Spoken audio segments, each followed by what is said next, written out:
Have you ever stopped to wonder why your body isn't just constantly churning out every single protein it knows how to make?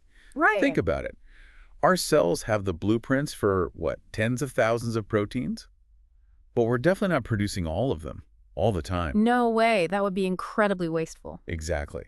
Because creating these biological molecules is, well, it's really expensive in terms of cellular energy. Replicating DNA, transcribing RNA, translating proteins, it all takes a huge energy investment. So how do our cells smartly manage this cost? How do they produce exactly what's needed when it's needed? That's the core question. Today, we're diving deep into gene expression regulation. We're looking at the intricate molecular mechanisms cells use to basically switch genes on and off. And we're drawing from some detailed excerpts from a leading biochemistry textbook, so we've got a solid foundation here. Great. And our mission, really, for you, is to pull out the crucial insights from that material. We want to show you how cells, from simple bacteria right up to complex organisms like us, manage gene activity. The goal is those aha moments, right? Without drowning in detail. Exactly. And what's truly amazing, as you'll see, is just how elegant and precise these tiny molecular systems really are. They're what keep everything running. Okay, let's get into it. The basic idea is that only a small fraction of our genes are actually on at any given time. And for very good reasons. Yeah, like some things you need all the time, right? Basic building blocks, metabolic enzymes. Like elongation factors for making proteins, yeah. They need to be abundant. But other things, like maybe enzymes for repairing really rare types of DNA damage.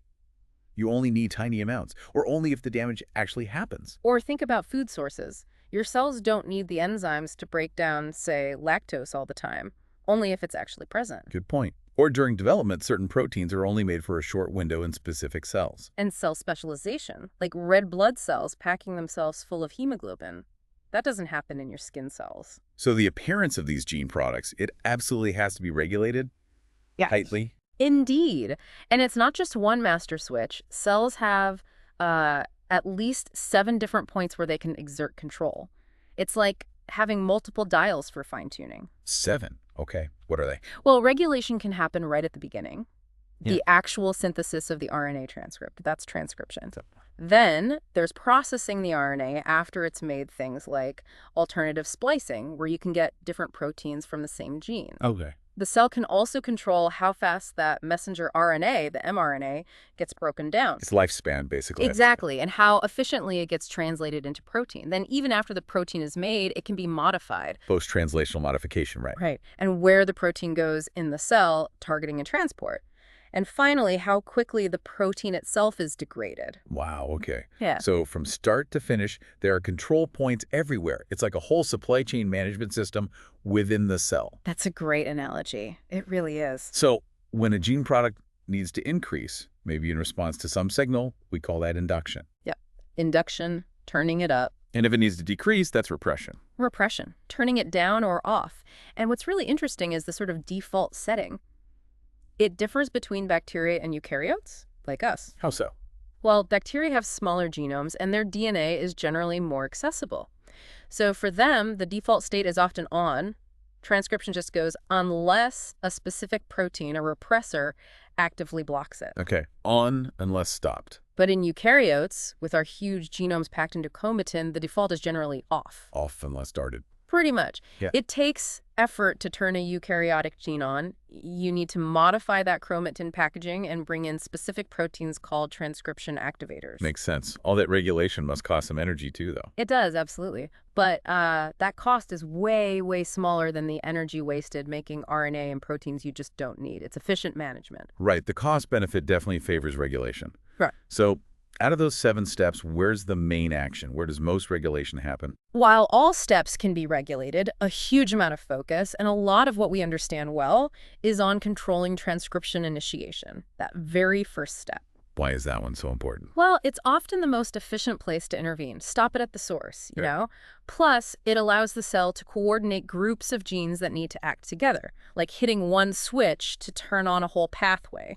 Like for that DNA repair example you mentioned earlier. Exactly. Activate all the needed repair enzymes at once. So transcription initiation is where a lot of the really complex molecular decision-making happens. Okay, so let's dig into that.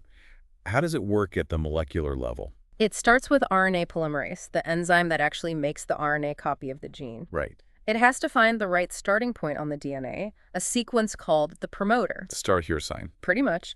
And the exact DNA sequence of that promoter is crucial. It determines how strongly or weakly RNA polymerase binds. So a strong promoter means lots of transcription. Generally, yes. Higher affinity, more frequent initiation. Some bacterial genes might get transcribed once per second, others less than once per generation, just based on their promoter sequence alone. So even for those housekeeping genes, the ones needed all the time. Exactly. The promoter sequence itself provides a baseline level of expression. That might be the only regulation they need sometimes, just setting the basic production rate. But for genes that need to be turned up or down, that's where other proteins come in. Correct. Regulatory proteins. They modulate that basic interaction between RNA polymerase and the promoter. What kinds are there? One type are specificity factors. They don't necessarily block or activate, but they change which promoters RNA polymerase recognizes. Like redirecting the enzyme. Precisely. In bacteria, a classic example is the sigma factors. The main one, 70, recognizes most standard promoters. But under stress, like heat shock, the cell makes a different one, 32, which guides RNA polymerase to the heat shock response genes. Clever. Yeah. Okay, what else? Then you have repressors. These are the roadblocks. They bind to specific DNA sequences called operators, often located near or overlapping the promoter in bacteria. And they just get in the way. Essentially, yes. No. They physically block RNA polymerase from binding or from moving forward along the DNA. This is called negative regulation. The protein prevents transcription.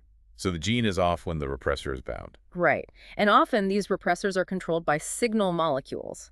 A signal might cause the repressor to fall off the DNA, turning the gene on, or sometimes a signal causes an inactive repressor to bind and turn the gene off. Okay, negative regulation blocking, what's the opposite? That would be activators and positive regulation. These proteins bind to DNA, usually near a promoter, and they enhance the activity of RNA polymerase. They help it bind better or start more often. Exactly. They can make a weak promoter, one that RNA polymerase doesn't bind well on its own, much more attractive. They give it a boost. And are activators also controlled by signals? Yes, very often. A signal might be needed for the activator to bind DNA, or conversely, a signal might cause it to dissociate. Positive regulation is incredibly common, especially in eukaryotes. You mentioned eukaryotes rely more on activation. Heavily. And in eukaryotes, these activator proteins often bind to DNA sites called enhancers, which can be really far away from the actual gene promoter. Thousands of base pairs away, you said. How on earth does an activator sitting way over there influence the promoter? This is where it gets really cool. The DNA isn't just a stiff rod. It's flexible. It can loop out. It bends back on itself. Exactly. Specialized proteins, sometimes called architectural regulators, help bend the DNA, bringing that distant enhancer region with its bound activator protein physically close to the promoter region. Wow, so it's like tying a knot to bring 2 points on a string together. That's a good way to think about it. This looping allows the activator to interact, often through intermediary proteins called co-activators, with the RNA polymerase machinery assembled at the promoter. A whole molecular committee has to assemble. It really does. And it's not just proteins doing the regulating. We're also learning more and more about non-coding RNAs, especially long non-coding RNAs or LNC RNAs. These are RNAs that don't code for proteins. Correct. And they have incredibly diverse roles, helping structure chromatin, influencing DNA modifications, even directly interacting with transcription factors to activate or silence genes. They add a whole other layer of complexity. Okay, so we have proteins binding DNA, DNA looping, RNAs getting involved. How do these proteins recognize the right DNA sequence so specifically out of the millions or billions of base pairs? It comes down to the three-dimensional shape of the DNA double helix, specifically the major groove. The major groove. Yeah, if you picture the DNA ladder twisting, there's a wider groove and a narrower one. The major groove exposes more of the edges of the base pairs, creating a unique chemical pattern for each sequence. Like a unique surface the protein can read. Exactly. Regulatory proteins have specialized domains that fit snugly into the major groove and make specific chemical contacts, hydrogen bonds, van der Waals forces with the base pairs there. It's like a molecular handshake. Is there a simple code, like certain amino acids always recognizing certain bases? Not quite that simple, unfortunately, but certain amino acids like asparagine, glutamine, lysine, arginine are very common at that DNA-protein interface.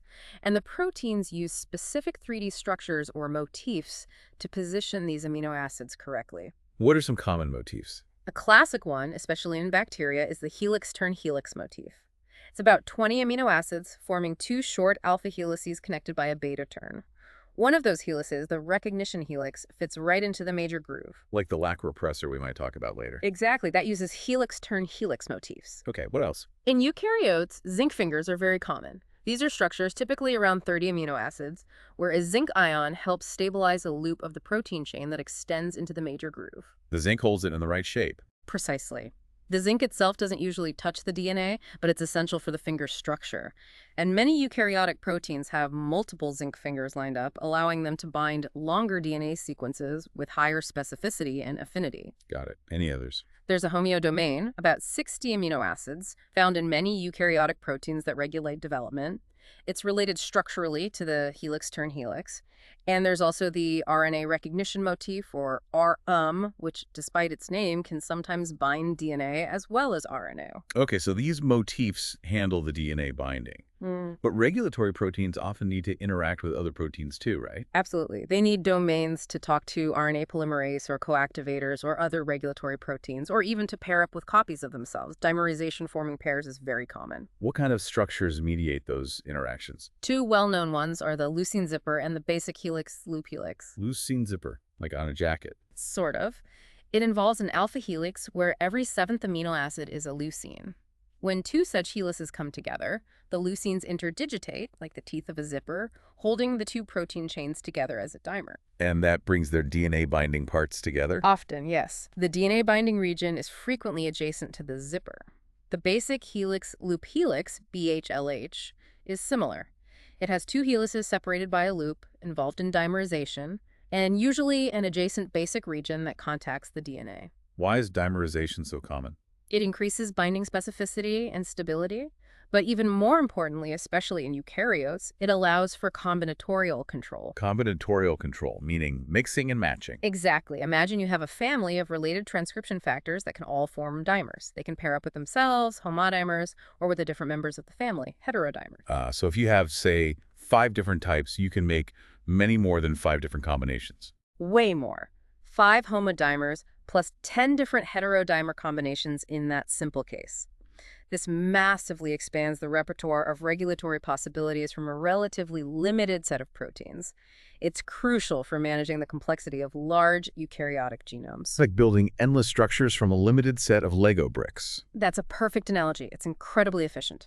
Okay, let's switch gears a bit and look at bacteria. They have some really clever strategies. You mentioned operons earlier. Right. Operons are a hallmark of bacterial gene organization. It's where several genes, often involved in the same pathway, are located together on the chromosome and transcribed from a single promoter into one long mRNA molecule. A polycistronic mRNA. Correct. This ensures all the proteins needed for that pathway are made together in a coordinated fashion.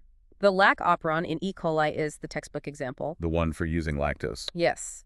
It contains the genes for enzymes needed to import and break down lactose, and its regulation is a beautiful example of both negative and positive control. Let's break it down. What's the negative control? That's the lac repressor protein, encoded by the nearby laci gene. When there's no lactose around, the lac repressor binds very tightly to operator sequences near the lac promoter. Blocking RNA polymerase. Effectively, yes. It dramatically reduces transcription. The cell doesn't waste energy making lactose enzymes if there's no lactose.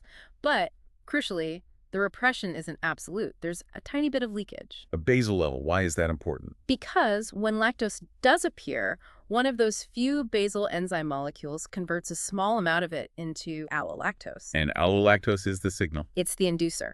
Allolactose binds to the lac repressor, causing the repressor to change shape and release from the operator DNA. The block is removed. Exactly. RNA polymerase can now transcribe the operon freely, and the cell ramps up production of the lactose metabolizing enzymes. It's induction. Simple and elegant. But you said there's positive control too. Yes, this layer responds to the presence of glucose, which E. coli prefers over lactose. It's called catabolite repression. So even if lactose is present, if glucose is also there, the cell doesn't bother much with the lactose. Pretty much. When glucose levels are low, a signaling molecule called cyclic AMP, or CAMP, builds up in the cell. Okay. CMP binds to an activator protein called CRP. The CRP-CMP complex then binds to a site near the lac promoter. And this CRP-CAMP complex helps RNA polymerase. It helps massively. It stimulates transcription about 50-fold. So for maximum expression of the lac operon, you need two conditions. Lactose must be present to get rid of the repressor, and glucose must be absent, so CRP-CMP can activate. Wow. That ensures the cell prioritizes the best food source. Smart. Very smart. It links nutrient availability directly to gene expression. Okay, what about the trap operon? That's another famous one, right, for making tryptophan. Yes, the trap operon also uses a repressor. When tryptophan levels in the cell are high, tryptophan itself binds to the trap repressor, activating it to bind the operator and block transcription. Simple negative feedback. Makes sense. Don't make tryptophan if you already have plenty. But the trap operon has an extra layer of control, a really fascinating mechanism called transcription attenuation. Attenuation, like fine-tuning. Exactly. It operates after transcription has already started, but before the main structural genes are reached. It relies on the coupling of transcription and translation in bacteria, which happen at the same time and place. How does that work? The beginning of the trap mRNA has a short leader sequence. This leader sequence contains a region that codes for a very short peptide, and critically, this peptide sequence has two tryptophan codons right next to each other. Two tryptophans needed to make this little peptide. Okay. Now imagine a ribosome starting to translate this leader peptide. If tryptophan levels in the cell are high, the ribosome moves quickly through those trap codons. Binds the needed tRNAs easily. Right, and as it moves quickly, it covers up part of the leader mRNA sequence. This allows a downstream section of the mRNA to fold into a specific hairpin structure, the attenuator stem loop. And this hairpin does what? It acts as a transcription termination signal. It kicks RNA polymerase off the DNA before it even reaches the main trap genes.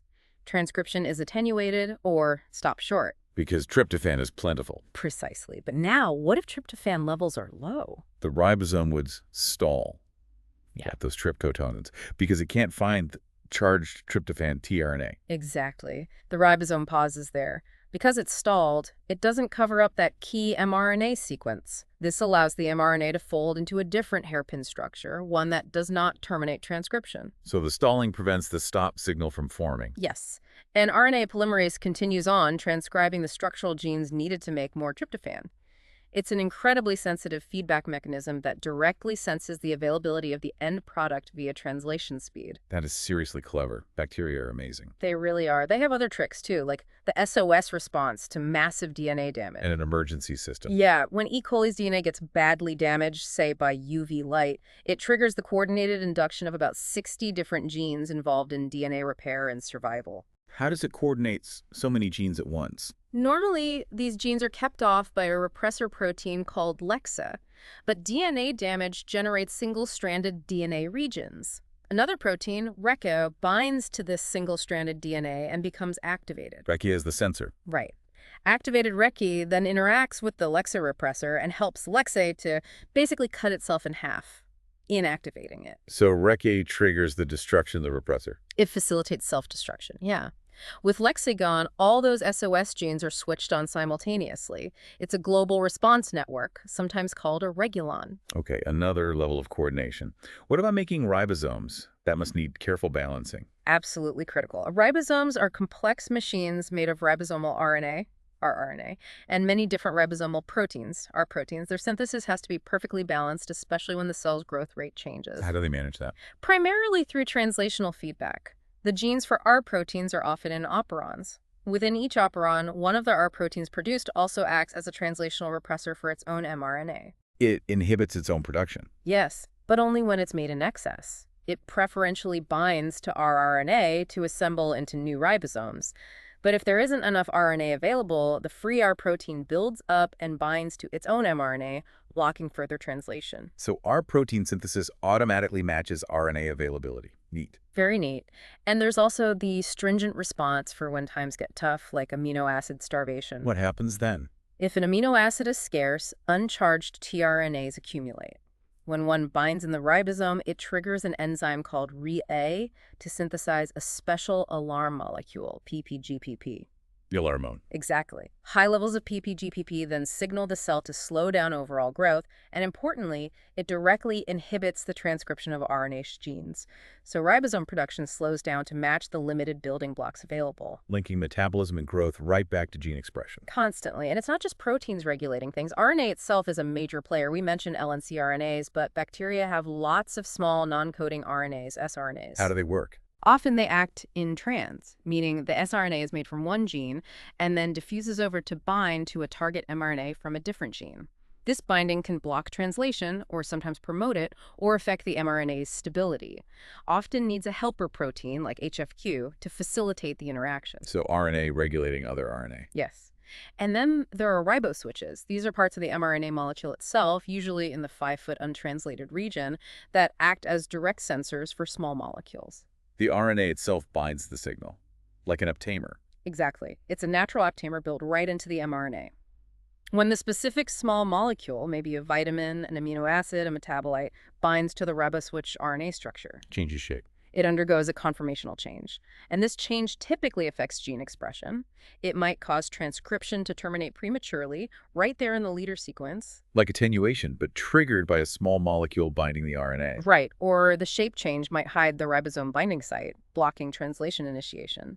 It's usually a feedback loop. The molecule being sensed often represses the genes needed to make more of itself. Ingenious. And potential drug targets. Definitely. They're being actively explored, especially since many essential metabolic pathways in bacteria are controlled by riboswitches not found in humans. One last bacterial trick. Changing genes via recombination. Yeah, sometimes regulation involves physically rearranging the DNA. A fantastic example is phase variation in Salmonella. It helps them evade the host immune system. Yeah. Salmonella can make 2 different types of flagellin protein for its flagella, its tail. The immune system learns to recognize one type. So Salmonella periodically flips a switch to make the other type. How does it flip the switch? There's a specific segment in DNA containing the promoter for one flagellin gene, FLJB, and also a gene for a repressor, FLJA, that shuts off the other flagellin gene, FlyC. A special enzyme, a recombinase called HIN, periodically inverts this entire DNA segment. It cuts it out and flips it around. Exactly. In one orientation, the promoter drives expression of FLJB and the FLJA repressor, so FLIC is off. When HIN flips the segment, the promoter is disconnected from FLJB and FLJA, so FLJB turns off, the repressor isn't made, and FLIC turns on. An absolute on-off switch created by DNA inversion. A very effective one for immune evasion. You see similar recombination-based switches in other pathogens, too. Okay, bacteria are clearly masters of regulation. But now let's tackle eukaryotes. Things get even more complex, right? Oh, yes. Much more complex. We can recap those 5 key differences from bacteria. Right. 1, chromatin restricts access. 2, positive regulation dominates. 3, more use of long non-coding RNAs. 4, bigger, more complex regulatory proteins. And 5, transcription in the nucleus, translation in the cytoplasm. That spatial separation is a huge factor. Let's start with chromatin, that packaging problem. Genes are wrapped around histone proteins forming nucleosomes, and packed tightly, it's hard to access them. Correct. So the first step in activating many eukaryotic genes is chromatin remodeling. Cells have enzyme complexes using ATP energy that can literally slide nucleosomes along the DNA, unwrap the DNA a bit, or even kick histones out temporarily. Making the promoter accessible. Exactly. And then there are the covalent modifications to the histone proteins themselves, especially on their amino terminal tails that stick out from the nucleosome core. Acetylation, methylation, phosphorylation. All of those, plus ubiquitination, S-umylation. It creates what's often called the histone code. Different combinations of marks can signal different things. What's a key modification for activation? Acetylation. Enzymes called histone acetyltransferases, or HATs, add acetyl groups to lysine residues on the histone tails. This neutralizes their positive charge, weakening the interaction with negatively charged DNA. Loosening the grip. Exactly. It helps open up the chromatin structure. Acetylated histones are generally associated with actively transcribed regions. And the reverse, decetylation. Done by histone deacetylases, HDACs. They remove the acetyl groups, allowing the chromatin to condense back into a repressed state. It's a dynamic balance. Methylation is also incredibly important, but more complex. It can signal activation or repression depending on which histone residue is methylated and how many methyl groups are added. Okay, so chromatin state is fundamental. And because the default is off or inaccessible, Positive regulation is king. You need activators to initiate the whole process. binding to those enhancers or other upstream sequences. Right, and these activators then orchestrate a sequence of events. They often first recruit chromatin remodelers and HATs to open up the promoter region. Clear the landing path. Then they interact with coactivators. A major one is the huge mediator complex. It acts as a bridge, physically linking the DNA-bound activators to the core RNA polymerases second machinery. The polymerase itself plus its general transcription factors like TVP. Exactly. The activators, via mediator, help recruit and stabilize the entire pre-initiation complex at the promoter, ultimately launching transcription. It's a multi-step assembly process. Can we see this in a specific example? Like yeast. Yeast galactose metabolism, the GAL genes, is a great model. Unlike bacterial operons, the GAL genes are scattered on different chromosomes. But they need to be turned on together when galactose is the sugar source. Right. There's a key activator protein, Gal4P, that binds to specific DNA sequences called UASG, upstream activating sequences for galactose. But normally, Gal4P is kept inactive by an inhibitor protein, Gal-ADP. Okay, so Gal4P is there, but silenced. Until galactose shows up, galactose, or a derivative, binds to a third protein, Gal4P. This Gal4P galactose complex then interacts with the Gal-ADP inhibitor, essentially pulling it off the Gal4P activator. Freeing Gal4 to do its job. Exactly. Free Gal4P then recruits chromatin remodelers, like SWIS-NF, HAs, like SAGA, and the mediator complex to the GAL gene promoters, turning them all on. But what if glucose is also around? Then glucose triggers a separate repression pathway that overrides the galactose induction. Catabolite repression again, ensuring the preferred sugar is used first. It shows how these systems are layered. And these activators, like Gal4P, they seem modular. Very much so. They typically have a distinct DNA binding domain, DBD, and a separate activation domain, AD. The DBD recognizes the specific DNA sequence, and the AD interacts with other proteins like mediator or HATs to stimulate transcription. Could you swap them? Yes. Classic experiments took the DBD from one activator and fused it to the AD of another. The resulting hybrid protein would bind to the DNA targets of the first protein, but activate transcription using the mechanism of the second protein's AD. Proves they're distinct functional units. Cool. How do signals control these eukaryotic activators? Hormones, for instance. Good question.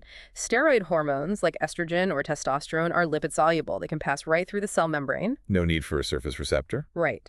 Inside the cell, they bind to intracellular receptor proteins. These receptors are often kept in the cytoplasm, but hormone binding causes a shape change. They often dimerize and then move into the nucleus. In the nucleus. They act directly as transcription factors. They bind to specific DNA sequences called hormone response elements, HREs, near target genes, and recruit coactivators, or sometimes copressors, to regulate transcription. So the hormone receptor complex is the activator, essentially. In many cases, yes, type I receptors.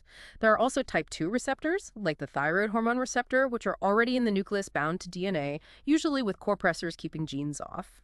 Hormone binding causes the copressor to leave, and coactivators to bind, switching the gene on. What about hormones that can't cross the membrane, like peptide hormones or adrenaline? They bind to receptors on the cell surface.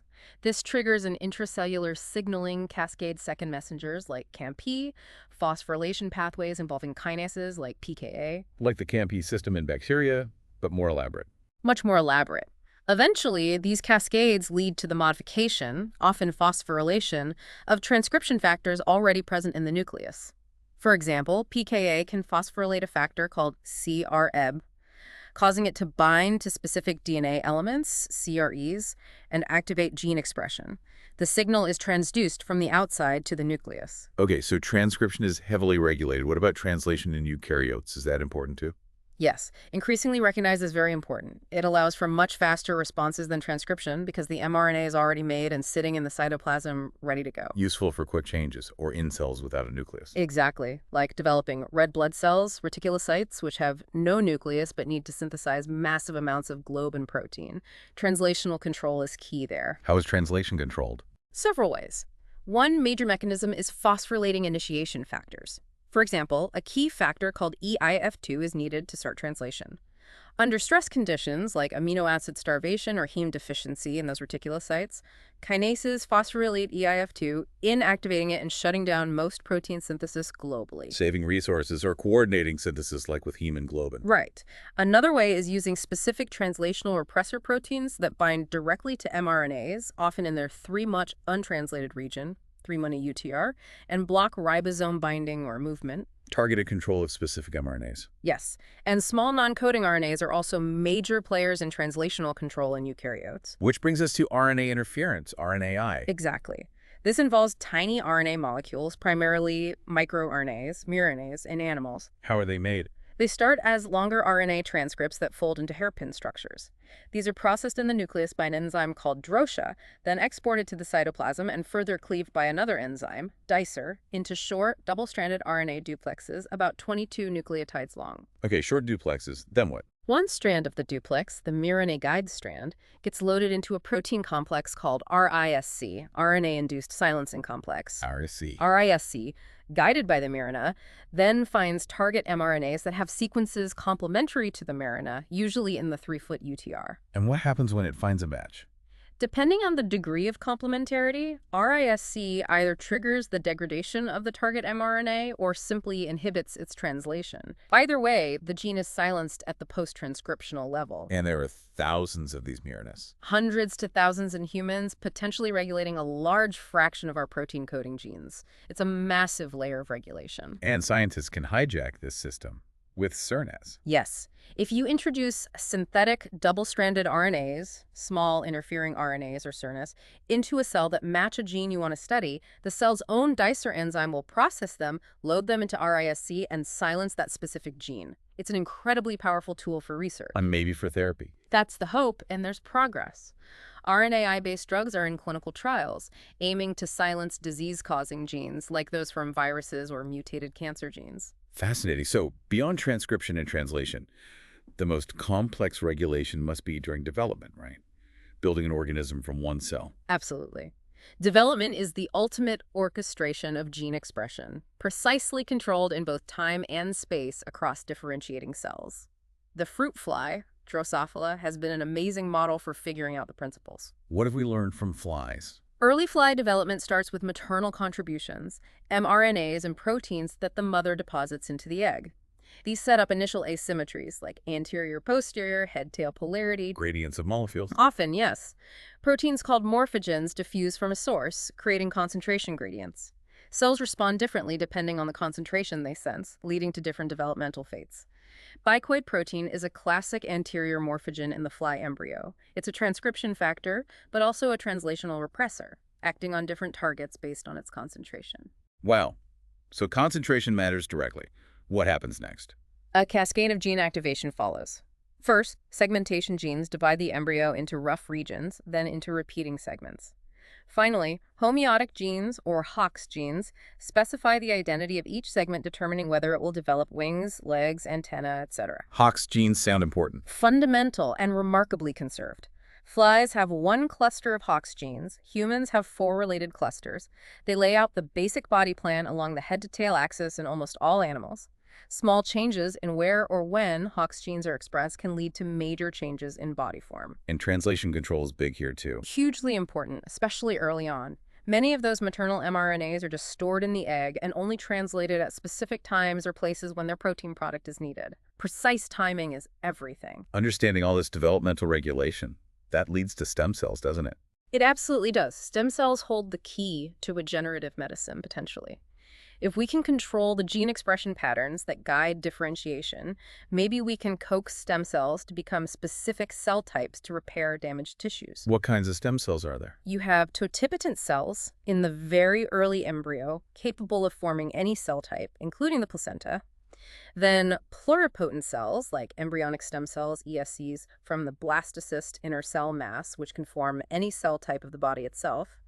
And then more restricted multipotent or unipotent adult stem cells found in various tissues responsible for replacing cells throughout life, like hematopoietic stem cells making blood cells. And they live in a special environment, a niche. Yes, the stem cell niche is the local microenvironment surrounding cells, signaling molecules that maintains the stem cells in their undifferentiated state, while also allowing them to produce daughter cells that can differentiate when needed. But using embryonic stem cells has ethical issues. It does for many people, which is why the discovery of induced pluripotent stem cells, iPSCs, was such a monumental breakthrough. This is reprogramming adult cells. Exactly.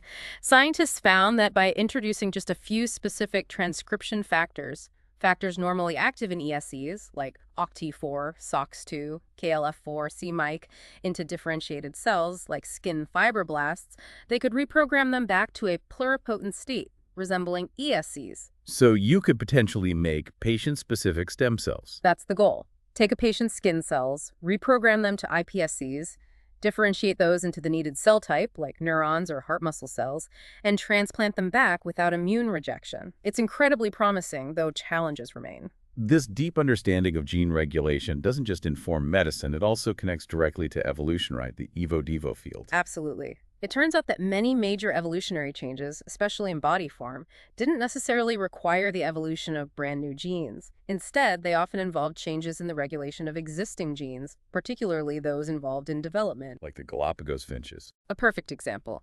Darwin's finches evolved an amazing diversity of beak shapes, adapted to different food sources on different islands. Research showed that much of this diversity can be explained by subtle differences in the timing and level of expression of just two key developmental signaling proteins, BMP4 and calmodulin, during beak development. Tiny tweaks in regulation, huge changes in form and function. Exactly. It highlights that evolution often tinkers with the regulatory switches, not necessarily the core protein machinery itself. Think about those Hox genes, or genes like PAX6 involved in eye development.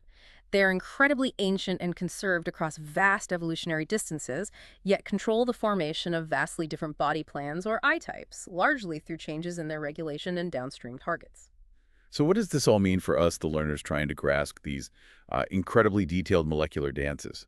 Well, it really raises a crucial question, doesn't it? If these subtle shifts in gene regulation can drive everything from how a bacterium senses its food, to how an embryo develops, to how species evolve, think about the possibilities now that we're starting to understand these mechanisms in detail. What new avenues does this unlock for biology, for medicine? It's staggering. It really makes you appreciate the incredible precision, the adaptability that's encoded right there in our genetic blueprint. Unraveling these regulatory secrets, it feels like it's fundamentally reshaping how we understand life itself.